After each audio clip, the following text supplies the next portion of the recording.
this is my, let's see, zooming out, 2000 Mustang. And my wheel fell off my car yesterday, so I've got to do a ball joint. The ball joint failed, you know, so if you don't know how to do a ball joint, I'm going to show you how to use a ball joint press real quick. I've got the, you go and rent it. I got this from O'Reilly, and that's the C-clamp mechanism. It's already set up. This C-clamp comes in a box with these parts that you see, plus, where is it? There's an insert, here it is. There's an insert that goes in the long screw. So you get this, and I remember the first time I rented this 5 years ago. It just took me forever to figure it out. I was such a novice. So basically, you know, this one has nice ridges on it, so this would fit. It doesn't fit into that first one, although it does on this side, and that's the one I used on the top. See, you just gotta figure out the puzzle a little bit. And this one doesn't fit right, but it'll fit flat if you need to.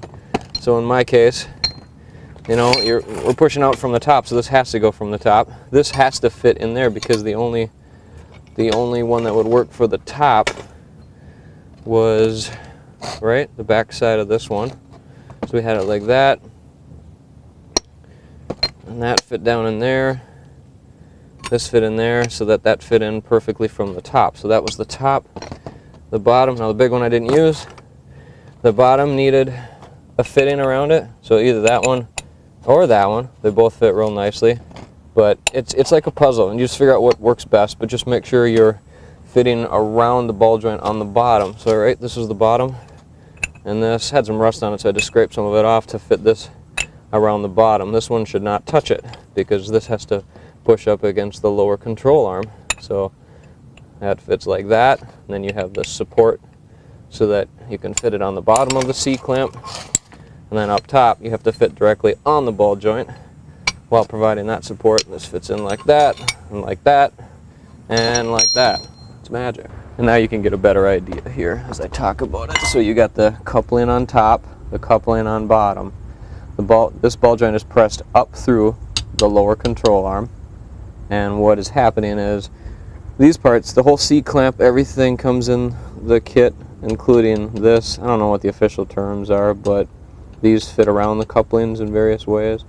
And so this coupling is fitting down onto the ball joint, and it's going to push directly on the ball joint. This coupling fits around the ball joint up on the bottom, but up against the lower control arm. So make sure it's as flat as you can, and then remember you're twisting it this way, so the C-clamp is going to want to twist that way. So I always fit it right up against the lower control arm. Okay, I'll just make sure, like I said, everything's got a good fit, and that it's tight up against the lower control arm, and that everything is level as good as possible. Okay, that tells me it wasn't really tight, so I'm going to tighten it with my hand, check as much as I can.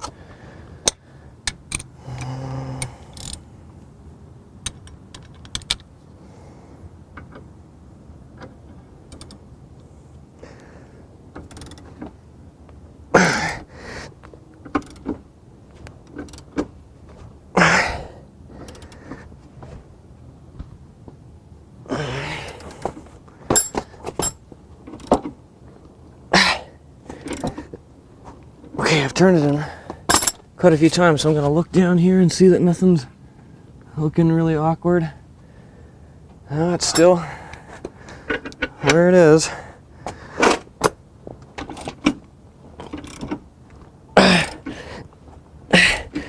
Is it moving? I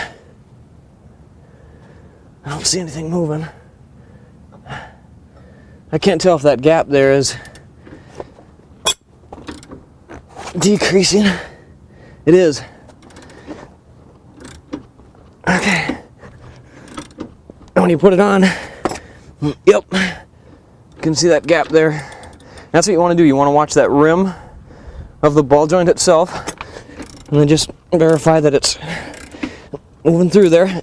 See, now it's getting tougher, and I think that's because it's being maybe pushed at a slight angle into the coupling down here. So I'm going to take it off and then see what we're dealing with now.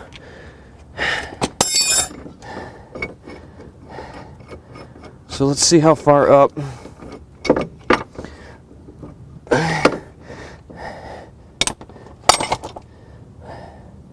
That comes off.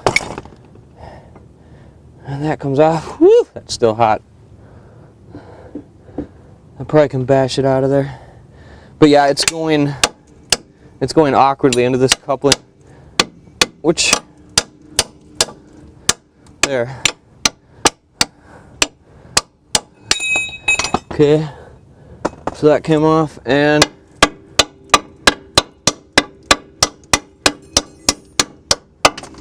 there we go. I don't want to touch it, it's probably pretty warm. There it is.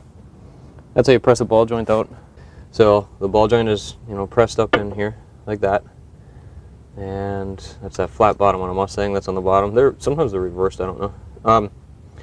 So when this was up at the top and fit through, we could only see this ridge right here, like several millimeters, and that's it. And then this upper coupling fit around just perfectly like that, and it fit better when I took the rubber boot off. So I sheared the rubber boot off. That took a while. That crap is hard.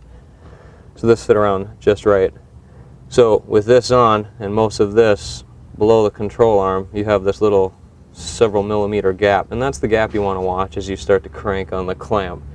When you see that lowering, then you know it's on your way out, on its way out.